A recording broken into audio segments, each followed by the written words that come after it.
Just give a brief overview of what this session is going to do. It's been a long day, so we're not going to carry on with death by PowerPoint. What we want to do is start with an overview summary for people that have moved in and out throughout the day, just to get a quick flavour for people who haven't been here all the time as to what's been going on.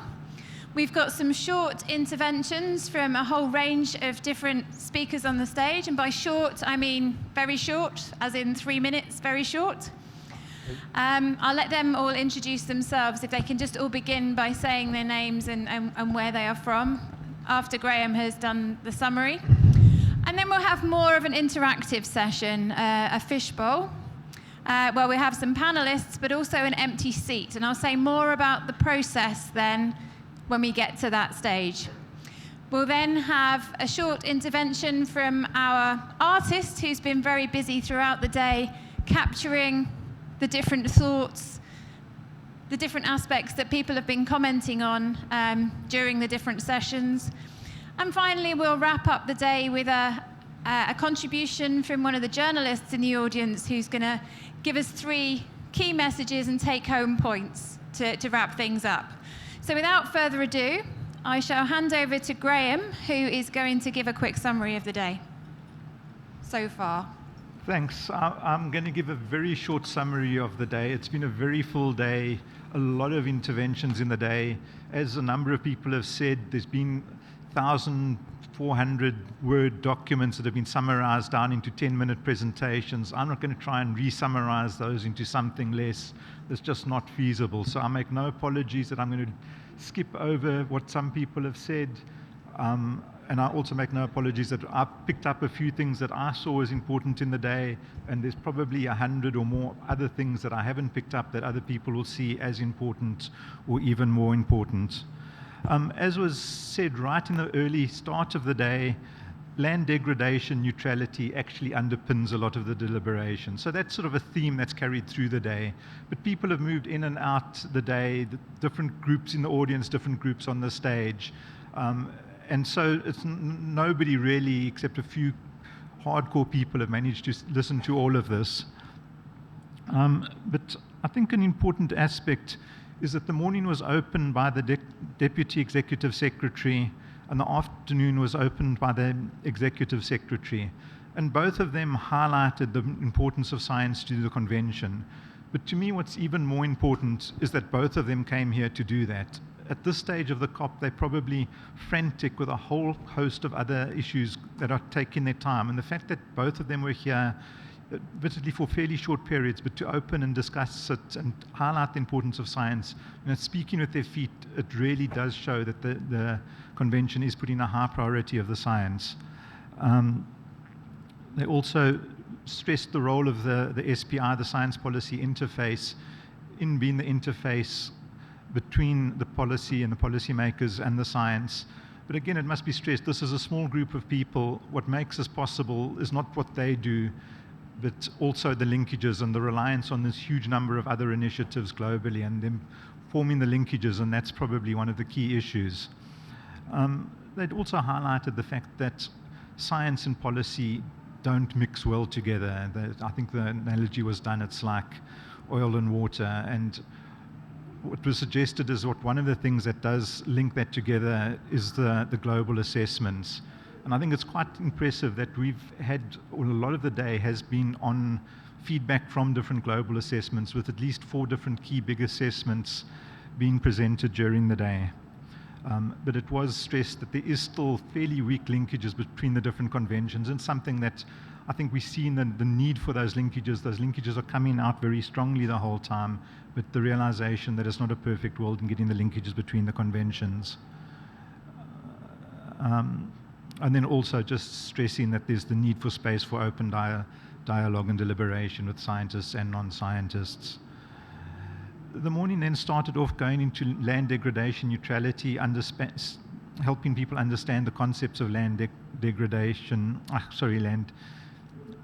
neutrality, and just underpinning one of the issues, and I think it's an issue that came up throughout the day, the importance of social principles and land tenure in this. And a number of times has come up how important it is to link the sort of hardcore biophysical sciences with the social sciences, the economic sciences, the political sciences. We then had feedback on the new Ipcc report on land, and a number of things come through on that. That report was actually presented a few times during the day with different issues coming back. But a key emphasis is this two-way linkage between climate and land. Land degradation is part of the climate problem. Land restoration is part of the solution. But it was also highlighted that land restoration can only be part of the solution. It's not the total solution to climate change, and it has to work in conjunction with many other components of the solution. I think the comment was made that the Afalo section, the land use section, is responsible, and I'm not exactly sure if it was a third or a quarter of the total greenhouse gas emissions. It was also highlighted that investment in the land sector actually has good returns, with numbers, for instance, of $1 invested giving at least $3 to $6 in ecosystem service returns. The balance of the morning was largely spent on panel discussions, and again, I'm going to just highlight a few things coming through from the panel discussions. Again, the role of governance, the role of social scientists, the inclusion of indigenous and local knowledge, and the inclusion of women and youth in the process got highlighted in multiple presentations. Something else that I think got highlighted in multiple presentations is that degradation is situation specific. You cannot generalize about it. You cannot generalize over the monitoring of it. You cannot generalize over the implementation and countering degradation. Also highlighted that agriculture is both a cause and a victim of climate change.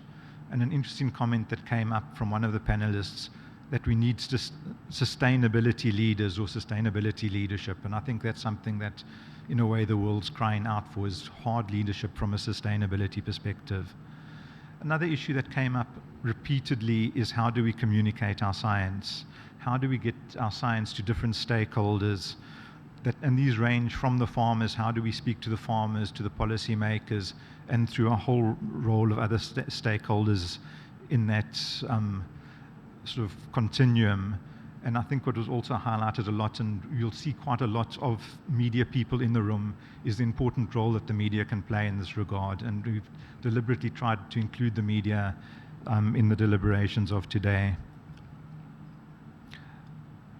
And obviously a lot of this goes to making science available.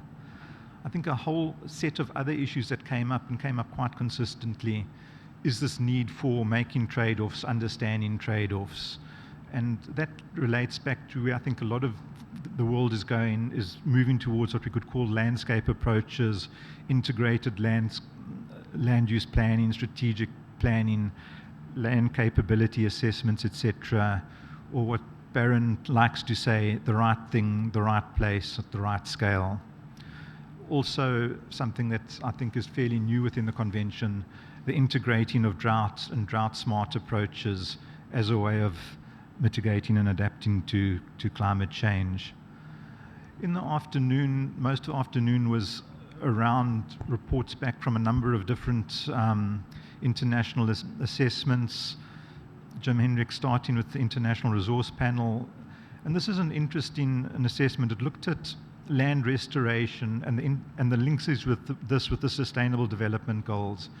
And he reported back that they found positive linkages with all the Sustainable Development Goals. Certainly the strength of those linkages change, but there are linkages against all the goals. But it's also interesting is that there's a wide spectrum of views from scientists of the importance of those linkages. And again, this goes back to the situation specific of different interventions. Then JRC presented around the convergence of evidence. Again, the fact that there's no one way of looking at land degradation. It's a multitude of issues, and you can use this to understand where degradation is likely to take place, but there are huge problems in getting global mapping of degradation. Feedbacks from, again, a new, recently finalized report, the global Ipcc report on biodiversity and ecosystem services. Again, the message we've heard so often is how much of the land has been impacted by humans. They're saying about 75% of land significantly altered. Trends in nature's contribution going down across multiple indicators, high levels of extinction rates way above the background extinction rates, and land use change being the single biggest driver of a lot of these problems. Again, highlighting the need for governance in the land sector. Moving on from that, we went on to the Ipcc specialist report on land. I've mentioned some things again on this. But one of the things that was really emphasized is globally the importance of keeping below the 1.5 degree change. We exceed that critical threshold and life just gets way more complicated for us. And then just finally some messages from the GEO on the Knowledge Hub and the point that a lot of data is being made available in support of land degradation. Thank you.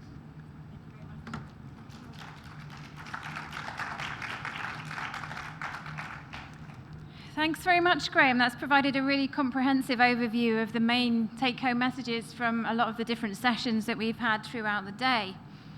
What we're going to do now is pick up on the wider concerns and issues that have been coming out, perhaps from different sessions. Not all of our brief speakers now have been here all day. So what we'd like to hear from them is just a quick 3-minute intervention from each of our speakers as to what they're finding important, what they're hearing in the corridors, what's important from their perspective at the Science Policy Interface. So if I'd like to ask our first speaker, Jonathan Davis from IUCN. I've just introduced you. I was going to say I'll get speakers to introduce themselves, but I've just managed to do that. If you'd like to make your brief statement, that would be great. If you can stick to time, I'll come and hover by you if you're getting kind of That'll over be time. disturbing, but that'll help. Yeah, okay, thanks. Jonathan Davis. I'm the head of IUCN's Global Drylands Program, as well as Senior Agriculture Advisor. So these issues around land health are very much what I'm concerned with at the moment. I think my kind of headline message would be that our biggest challenge here is communicating complexity to policymakers, to the wider public, and even to scientists. I often see a lack of real grappling of the complexity of ecosystem restoration in science itself, and I think this is something we need to give a lot more thought to. Land health, this is a terminology that I like because it's a little bit open-ended, a little bit ambiguous, and a lot more positive than land degradation. You know, it gives us something to aspire to, right? I think it's something that everybody knows is important sort of intuitively, but we take it for granted and we ignore it. We're not really coming up with strong enough messages for that.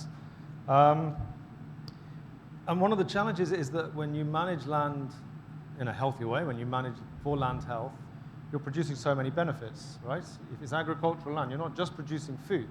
If you manage land health on agricultural land, you're also storing carbon, contributing to climate change mitigation, strengthening adaptation. You're conserving soil biodiversity. You might be protecting watersheds and improving water supply, reducing risks of drought.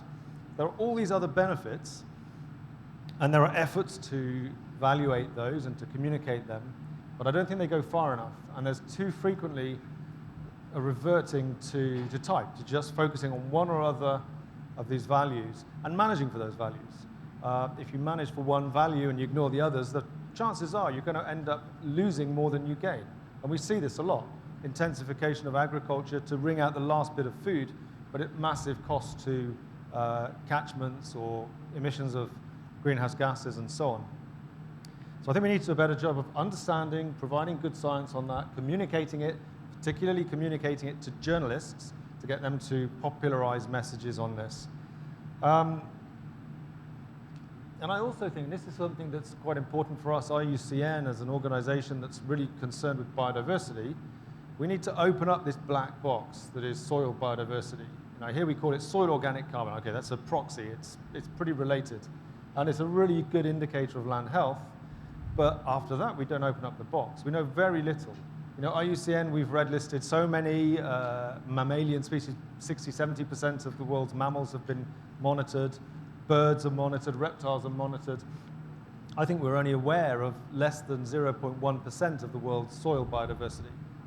We know nothing about it. The relationships between that biodiversity and the relationship between managing that biodiversity and all these ecosystem services that emanate from land. So I can already feel Lindsay approaching. I'll stop there. I hope that I get some questions so I can speak some more. Thanks. That's great. Thanks very much, Jonathan. Can I invite our next intervention from Patrice Berger from... I'll let you introduce yourself, Patrice. Thank you very much. I'm Patrice Berger. I'm heading a French NGO called CARI. And we are long-timer at this convention since the beginning, before the convention has been established. And we felt the need to have a strong civil society involvement in that convention. In the beginning, may I recall that this convention was not very appreciated, not very known, found not very interesting. While we thought since the beginning that this issue will become in the coming day, the most important. So we think still that this instrument is the mother of the other convention and of many instruments. Without land and water, what can you do? So this, by the way, we are here with a delegation of CSOs of about 20 people, because our idea is also to let's say, to support participation from local stakeholders. I already have facilitated a side event on oasis ecosystems, and all these people living from oasis, we have brought them here. And I can tell you, when they tell their stories, the challenges, but also the success and some solutions that are embedded in their tradition, we have a lot to learn. So this comes to the topic of the day, science. In the same time, we need more science. We need also more conscience. And it is linked. Conscience, science. This is related. And probably we have to invent new frontiers, new borders in science. I'm very happy that the SPI and the other bodies, scientific body like IPBS, Ipcc, also the high-level panel of experts on food security, all these reports that have been produced in 2019, these are all now, let's say, arguments that we have had in mind during the past, but were not summarized in an evidence-based way that we can use them for decision maker. But this is really, again, this was a hesitating process, while the SPI is the end of a long process which has comprised scientific conferences, a panel of experts, and nothing of all this worked. But the SPI is now working, and I want to say really thank you for that. Coming to the land degradation neutrality. You may have noticed that land degradation neutrality has 3 levels. One is, of course, restoring. So we hear everywhere, everybody wants to restore. Fine. And saying the investment will have a high return. Executive Secretary spoke, I don't know where these numbers come from a return from 30 to 1. If there is a return from 30 to 1, please invest there, you're going to be rich. I wonder if this is really true, but why not? And this will create a new value on land and also a new competition on land and water. So this is one. Second level is reduce land degradation. It is a bit less, but a lot is to do in that. But we would really focus as civil society to avoid land degradation. Avoid land degradation. And by avoiding land degradation, we have so 30 much seconds. to gain. This was my main message to get. Please, please, science should invest to what are the benefits of avoiding land degradation. Thank you very much for listening. Thanks very much, Patrice. And sorry to have to cut you off because you've got so many interesting and exciting things and insights from your time at coming to these meetings. Hannes, over to you. Thank you very much. So, hello everybody. My name is Hannes Etter. I'm currently working as the Natural Capital Officer for the Economics of Land Degradation Initiative. And I was really happy to listen to my predecessor in terms of what you said on returns on investment, because this is actually what the ELD initiative is mainly focusing about. If we look at land degradation and the theme of land restoration, it has always been in it. If we look at the recent projections, climate change discussions, it will also be at the core of the sustainable development pathways.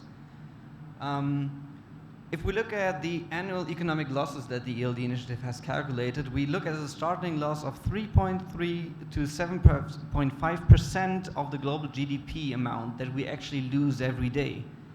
So the figures are 1.5 to 3.4 trillion US dollars. That's a lot of zeros, actually. So the question is, what's happening? We continue to develop a vast range of scientific expertise, of policies, which address the causes and also factor in countermeasures for desertification, land degradation, and drought. But somehow we still see that degradation continues and the implementations is still insufficient. So I believe, and this is also the thinking behind the ELD initiative, that we still fail to actually convene the message of the importance of land degradation outside of our environmental realm. I think all of us have a common vision, we have a common understanding amongst us that we need to do something else. But outside of the green sphere, if you want to call that, we still lack convincing powers. And this is actually the question of how can we move ahead? How can we utilize our economic thinking in decision making? And this is basically what the ELD initiative has been doing in the past and would continue to do so. Because we realize that the global figures that we have present and the alarming figures that we have present still are not enough to convince our decision makers on the local and national scale. Our experience has shown, for example, in Georgia, that if we look at what land degradation is actually causing, but also what the potential economic benefits to different stakeholder groups are, we can provide pathways which are convincing for economic people, from the Ministry for Finance, for social ministries, but also for the private sector to actually do something and invest in sustainable land management. And this, my main message, what I would like to put out here is that let's work together, let's collaborate. The Economics of Land Degradation Initiative has developed a rigorous framework to assess the benefits that we can develop by implementing sustainable land management. We have a wider network of experts available, and we also have a lot of capacity building and training courses available. So let's utilize our knowledge that we have, let's utilize the knowledge that you have, and jointly work together and address the land degradation neutrality vision from an economic point of view. We need to know what will happen if we implement LDN. We need to know who will benefit to which extent. So ELD is happy to continue working with the SPI and also happy to talk to all of you. Thank you very much. Thanks very much, Hannes. Anne, over to you. Thank you very much. Can you hear me? Good. It's very nice to speak after Hannes, as we are also partners in the Economics for Land's Degradation Initiative. My name is Anne Jubner. I'm working for the United Nations Development Program. I'm heading UNDP's Global Policy Center on Resilient Ecosystems and Desertification that is based in Nairobi in Kenya. One of the key issues that we are concerned with in UNDP is how do we inspire action based on the recommendations and findings from global assessment reports. We have heard today and on previous days a lot about fundamental global thematic assessments, about the Ipcc global assessments on the status of biodiversity, on the Ipcc land and climate report, which are crucial, which provide crucial scientific evidence. However, how do we action them on the ground? So in UNDP, we implement a project that is called Biodiversity and Ecosystem Services Network, or BESNET in short. And in BESNET, we basically do 4 things. 1, we contextualize the global recommendations and findings, bringing it down to the country level to recognize what is already ongoing at country level, what is missing, fostering exchanges between the countries in a region affected by similar issues. 2, we are bringing 3 different communities into that dialogue, or trialogue as we are calling it. Policymakers, scientists, and practitioners with local and indigenous knowledge.